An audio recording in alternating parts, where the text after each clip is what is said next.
Hello everyone, this is the Leech bringing you a cast today. It'll be a Protoss vs Terran on Xel'Naga Caverns. In the bottom left corner, we have the Terran Fanatic Fenix. Very solid Terran player. I'm sure you guys have heard of him. He's been to a lot of events. He was at the IEM World Championships, more recently MLG Dallas, and is constantly laddering as well. This is one of his ladder games. His opponent will be the pink Protoss in the top right corner of Xel'Naga Caverns, OptiKzero. OptiKzero was also at MLG Dallas, tried to play up through the open bracket, and I don't believe he made it all the way through, but he did have a decent showing there. I hope you guys are all having just a fantastical day. I just got back from breakfast with my good friend Scott. Seems like I go to breakfast an awful lot actually, but yeah. So we met up another friend there and had a fantastic time. Had some steak and eggs, so my day is pretty fantastic so far. And after this, I need to go to sleep for work. I'm only going to be doing one game today because my sleep has been crappy lately, so I'm going to try and get a little bit more of it before work tonight. The supply depot's coming down, or finishing up even just now for Fenix, and the pylon is finished for OptiKzero, starting to chrono boost out those probes. And I do love this matchup of Terran versus Protoss because it's so dynamic. There's so many different strategies to it, and especially in this last week of the TSL in the round of 16. A spoiler alert here, a little spoiler alert again. If you haven't seen Liquid Tyler versus Strelok yet, you should go watch it. But Strelok were a very interesting build, which was Mass Thors, Mass Hellions, and some Banshees and Vikings and such. It was a very interesting build that he did, but it was very solid, and Tyler for some reason kept going Colossi against it.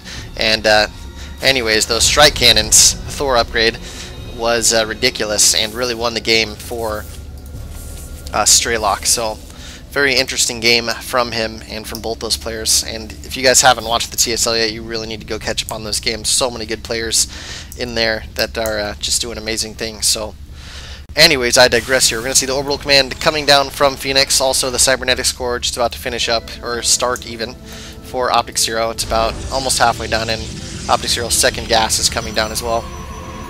And just doing very normal stuff. We'll see when these players, or if these players try to expand at all, or if they decide to go for a one base play, which is also possible. There's a lot of possibilities in PvD. I feel like it's one of the more exciting matchups. There's so many different strategies out there, and people are still figuring out new stuff all the time. This probe trying to escape here, and he most likely will. The Marines are a ways away from it, and he is faster than them.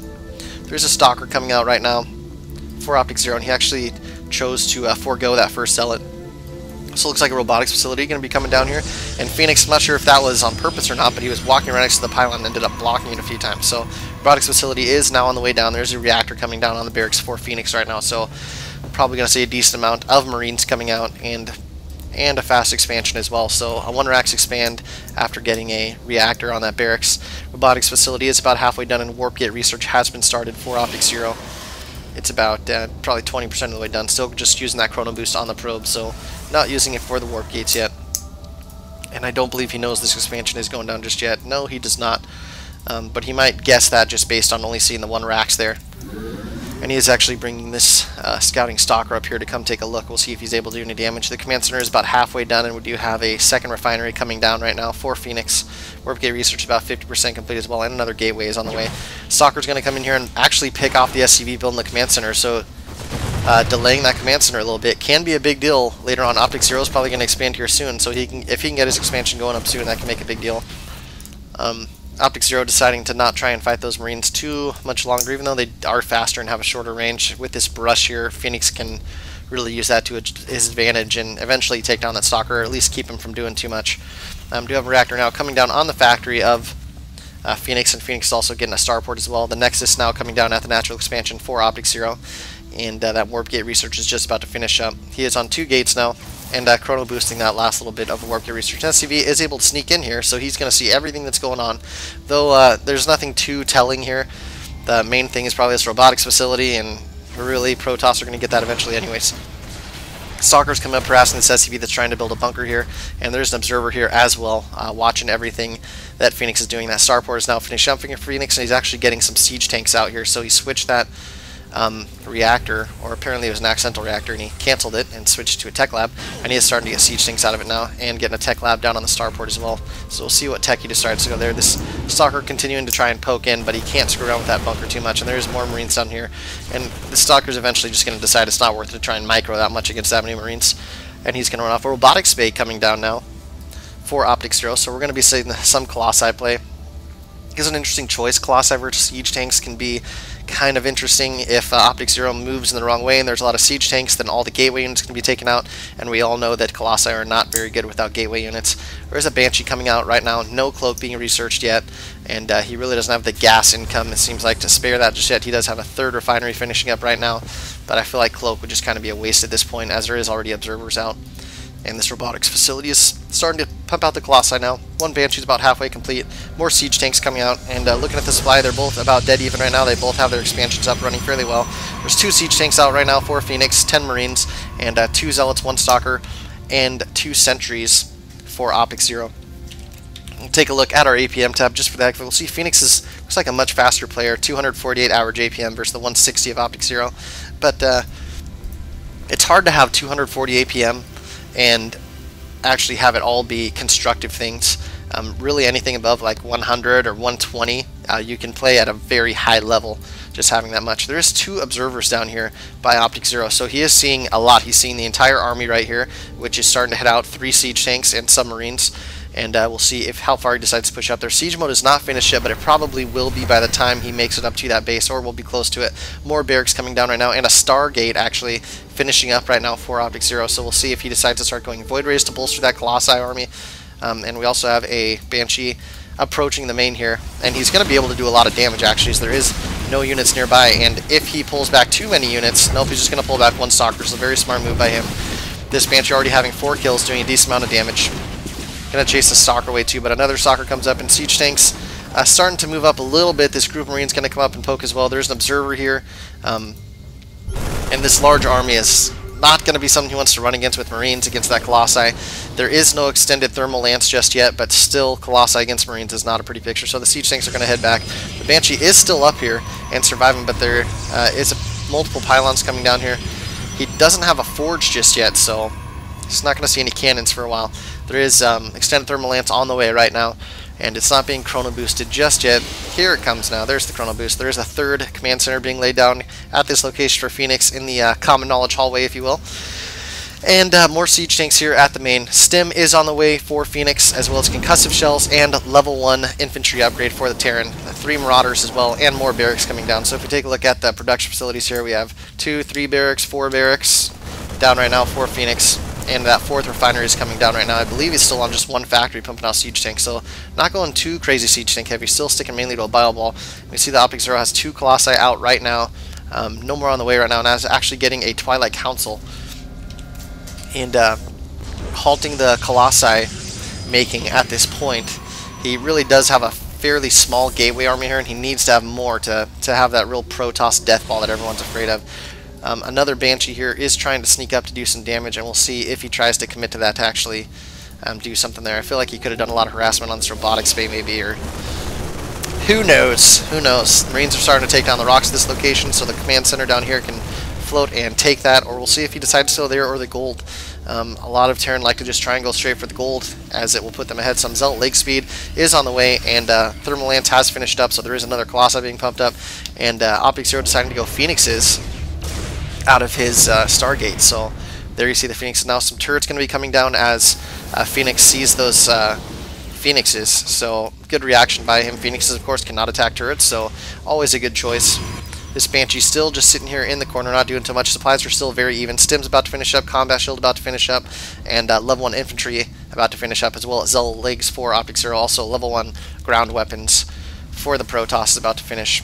These Phoenixes are going to catch this Banshee if they keep heading that direction. No, they do not. And there's also 2 Ghost Academies coming down right now.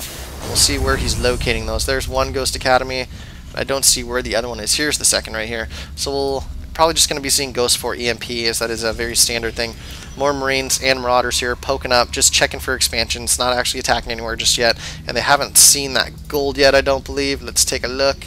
No, he is not, so no gold is seen yet, but eventually he's going to find that out, and the Terran is also going at the gold, getting a planetary fortress to that location. Really, against a Colossi heavy army, I almost feel like it's not worth to get that planetary fortress, because the Colossi can just sit back, but he does have siege tank protection here, and starting to pump out Vikings, it looks like 2 at a time. More Colossi are on the way right now. Heavy bio ball and armory coming down. for Fenix, and another 4 just coming down right now for OptiKzero. So probably going to be seeing the double upgrades coming. These 2 medics are actually going to back out as 3 Colossi, some 4 Colossi even. Some Fenix and some other units are going to be posturing up here. Hopefully OptiKzero does not rush in to the siege tank line. He does lose a few units there, and he really has to be careful when controlling this this death ball here. You do not want to walk into siege tank fire because that does so much damage, and losing too many gateway units is really going to make those Colossi very vulnerable. 1 Ghost is on the way right now for Fenix. Another Colossi about to finish up will make a total of 5 for OptiKzero, and the gold base is just about to finish up for OptiKzero as well. There is 1 missile turret down at this location as well, or a muscle turret. They are pretty muscly, especially against Fenix, since they cannot be hit. And we do see, I believe that's going to be level 2, yes, Protoss ground weapons coming down. Still Vikings being pumped out. Terran infantry, armor level 1 on the way, and a factory. Another factory is coming down right now. Still, this observer's floating above the army of Fnatic, and he hasn't noticed it quite yet even. The Colossi are starting to take down the rocks here at the expansion. And there is a medevac here filled with Marauders that Fenix has sitting inside. We'll see if he decides to actually float up and do anything with that. And it is on the move now. So we'll follow this for a little bit here as we see Thors now coming out, as well as more Ghosts and Marauders, another engineering bay coming down, and another command center also being thrown down. But we are going to keep following this drop as we see the Protoss army is staying in the middle of the map here, and we'll see if it's going to successfully be able to do this. You can see that Fenix's army, his main army, looking at the mini-map, is starting to move up to that Xel'Naga tower. And so if this drop forces the army to pull back, Fenix is going to be able to move up and possibly take out that gold expansion. That would be a huge move right now. Here come the Marauders running in, going straight for that robotics facility, and they are going to be able to drop that. And you can see that OptiKzero is only sending the Fenixes back because he knows he can pick up all those Marauders and actually just kill the medevac and then pick up the Marauders. And here comes the infantry. They're going to push into that Colossi ball, but decide that's not too smart of an idea. He is going to do some kiting here and probably take out all these Zealots because he has that concussive blow. So concussive shield, even concussive blow, little bit of wow for you. Phoenixes are now running into some missile turrets, and they really need to be careful. All of them are going to go down. That really hurts. Huge army of Vikings here, and OptiKzero loses all those Phoenixes, and OptiKzero is now 40 supply behind. There's 2 more Thors on the way right now.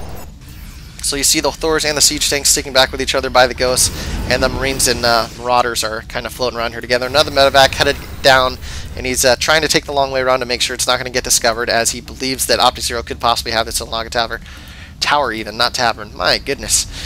Medevac's now going to start heading up to the base and probably drop in the same location. You can see once again Phoenix is posturing up at this location here, getting ready to attack. Doing these 2 prongs attacks can really be big, especially when there's not too many Phoenixes left, as there's only 4 here. Probably going to see OptiKzero pull back to his base and Phoenix be able to run, stim up, and possibly take out this gold, or at least harass it. And keeping the Protoss army unsure and moving back and forth like that can prevent them from moving out sooner. So if you're trying to get yourself adjusted just right, or as you can see, Phoenix has this 4th expansion coming down, then he's really going to want to be on the aggressive so he can protect that expansion. And here comes the stim Marauders, and the Protoss army is starting to pull back. Can't really decide. More are bringing out a few Zealots here, but these Marauders are going to kill those no problem. And still the whole Protoss army is coming back. So here comes Phoenix with that counterattack. He's going to run in, kill the gas for sure, kill some cannons, and start doing damage to this Nexus. Here comes the big Colossi army, and I'm sure Phoenix is going to back up, hopefully before these Colossi do too much damage. Vikings, though, bunching up and getting a nice angle on all these Colossi, and probably going to be able to do a lot of damage. There is some Phoenix there that they have to take out first. And if he can just get back to his line here, where the Thors and the siege tanks are, this could be huge. And the Zealots running right into the siege tanks, just getting blasted away by everything. And the whole Protoss Gateway army is going down right now. This is not good. All the Zealots going down, and OptiKzero GG's. He knows he lost too many units there, and even though he had 3 Colossi left, there's so many Vikings up here just demolishing all those Colossi. So very solid play from Phoenix, doing those 2-pronged attacks, the drop in the main, and attacking the 3rd at the same time. Very solid play. Was also expanding faster than his opponent, and OptiKzero was just not able to keep up with that. So once again, this is going to be the only replay I bring everyone today, but I hope you guys enjoy it, and if so, I hope you will subscribe to the Leech StarCraft, and thank you very much for watching. Have a most wonderful day.